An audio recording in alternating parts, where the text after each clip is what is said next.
J'avais parlé, c'est toujours ce problème-là d'identification des veuves. Vous savez, depuis des années, nous avons toujours ce problème-là d'identification des veuves. Et récemment, là, nous avons eu une équipe de l'IG, l'inspectorat général, qui est arrivé ici pour identifier les veuves. Mais malheureusement, c'est chaque fois qu'ils passent ici que nous avons après des retombées comme celle-là. Et vous savez que nous sommes dans une zone opérationnelle. Nous sommes dans une zone opérationnelle, on ne peut pas venir nous distraire, on ne peut pas venir nous affaiblir avec ce genre de problème-là. On ne peut pas être dans une armée, chaque jour on a toujours les mêmes problèmes. J'étais ici, j'avais dénoncé devant le chef de l'État, commandant suprême, la première fois qu'il est arrivé ici. J'avais parlé du problème d'effectifs. J'avais parlé clairement des problèmes d'effectifs. Les gens ont dit tout ce qu'ils voulaient. Mais nous avons eu les conséquences. Je crois que tous ceux-là qui étaient à Goma, tous les commandants qui étaient à Goma, ils connaissent de quoi ça retourne. Des régiments qui n'étaient plus des régiments. Personne, on a donné des rapports et tout, mais rien n'a été fait. Là où il fallait avoir 1200 personnels, on a 300, on a 400. Et jamais ces gens-là ont été mis en cause. Alors aujourd'hui, ça revient encore la même chose. Alors que nous n'avons pas encore fini ce problème-là de personnel militaire. Bon voilà, maintenant aujourd'hui, c'est encore les veuves. Et malheureusement, cela se passe dans une zone opérationnelle, ce que je ne peux pas accepter. Nous sommes au XXIe siècle, je crois qu'il y a des choses que nous devons arrêter. On ne doit plus parler de ce genre de problème. Les contrôles là doivent être des contrôles sérieux.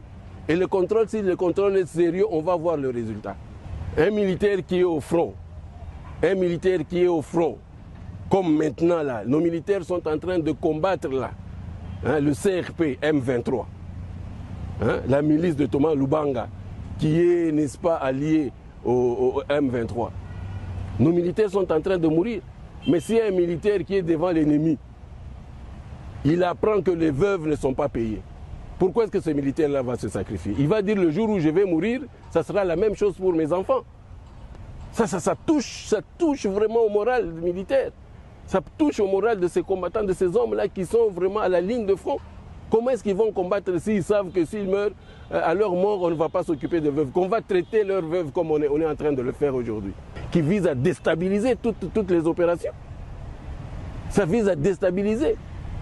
Moi, j'ai eu l'information depuis le matin que ces femmes allaient se pavaner sans habit dans la ville. Imaginez qu'elles aient fait ça, qu'elles le fassent maintenant. Vous pouvez vous imaginer les conséquences? Alors que moi, en tant que commandant des opérations, je ne suis pas dans cette chaîne. Aujourd'hui, les militaires mangent 15 jours. Les vivres pendant 15 jours. Mais allez au ministère demander combien d'argent on est en train de donner pour les vivres. Aujourd'hui, les fonds, je ne sais pas moi, quadruplés ou je ne sais pas, les militaires doivent manger 3 fois. Mais quand ils ne mangent pas, et surtout ici au front, on pense que c'est qui? On pense que c'est moi. Quand les militaires ne sont pas payés, les gens, le commun de mortels pensent que c'est le gouverneur. Alors que je ne suis pas dans cette chaîne-là. Moi, je suis là pour les opérations. C'est vrai, je représente l'armée ici. Mais moi, je suis là pour la chaîne, la mise en œuvre. Et la mise en œuvre, c'est le combat. C'est tout, la guerre. Et l'autre chaîne, la logistique et l'administration, ça c'est à la région militaire et ainsi de suite. Donc ces choses-là doivent être claires. Ça doit être clair. Et on n'a pas le droit de nous déstabiliser. Avec tous les problèmes que nous avons, on n'a pas le droit de nous déstabiliser en ce moment. C'est toujours ce problème-là d'identification des veuves. Vous savez, depuis des années, nous avons toujours ce problème-là d'identification des veuves. Et récemment, là, nous avons eu une équipe de l'IG, l'inspectorat général, qui est arrivé ici pour identifier les veuves. Mais malheureusement, c'est chaque fois qu'ils passent ici que nous avons après des retombées comme celle-là. Et vous savez que nous sommes dans une zone opérationnelle. Nous sommes dans une zone opérationnelle, on ne peut pas venir nous distraire, on ne peut pas venir nous affaiblir avec ce genre de problème-là. On ne peut pas être dans une armée, chaque jour on a toujours les mêmes problèmes. J'étais ici, j'avais dénoncé devant le chef de l'État, commandant suprême, la première fois qu'il est arrivé ici. J'avais parlé du problème d'effectifs. J'avais parlé clairement des problèmes d'effectifs. Les gens ont dit tout ce qu'ils voulaient. Mais nous avons eu les conséquences. Je crois que tous ceux-là qui étaient à Goma, tous les commandants qui étaient à Goma, ils connaissent de quoi ça retourne. Des régiments qui n'étaient plus des régiments. Hein? Personne, on a donné des rapports et tout, mais rien n'a été fait. Là où il fallait avoir 1200 personnels, on a 300, on a 400. Et jamais ces gens-là ont été mis en cause. Hein? Alors aujourd'hui, ça revient encore la même chose. Alors que nous n'avons pas encore fini ce problème-là de personnel militaire. Bon voilà, maintenant aujourd'hui, c'est encore les veuves. Hein? Et malheureusement, cela se passe dans une zone opérationnelle, ce que je ne peux pas accepter. Nous sommes au XXIe siècle, je crois qu'il y a des choses que nous devons arrêter. On ne doit plus parler de ce genre de problème. Les contrôles là doivent être des contrôles sérieux. Et le contrôle, si le contrôle est sérieux, on va voir le résultat. Un militaire qui est au front, comme maintenant là, nos militaires sont en train de combattre là, hein, le CRP M23, hein, la milice de Thomas Lubanga, qui est, n'est-ce pas, allié au M23. Nos militaires sont en train de mourir. Mais s'il y a un militaire qui est devant l'ennemi, il apprend que les veuves ne sont pas payées. Pourquoi est-ce que ce militaire-là va se sacrifier? Il va dire le jour où je vais mourir, ça sera la même chose pour mes enfants. Ça touche vraiment au moral militaire. Ça touche au moral de ces combattants, de ces hommes-là qui sont vraiment à la ligne de front. Comment est-ce qu'ils vont combattre s'ils savent que s'ils meurent, à leur mort, on ne va pas s'occuper de veuves, qu'on va traiter leurs veuves comme on est en train de le faire aujourd'hui, qui vise à déstabiliser toutes les opérations. Ça vise à déstabiliser. Moi, j'ai eu l'information depuis le matin que ces femmes allaient se pavaner sans habits dans la ville. Imaginez qu'elles aient fait ça, qu'elles le fassent maintenant. Vous pouvez vous imaginer les conséquences? Hein?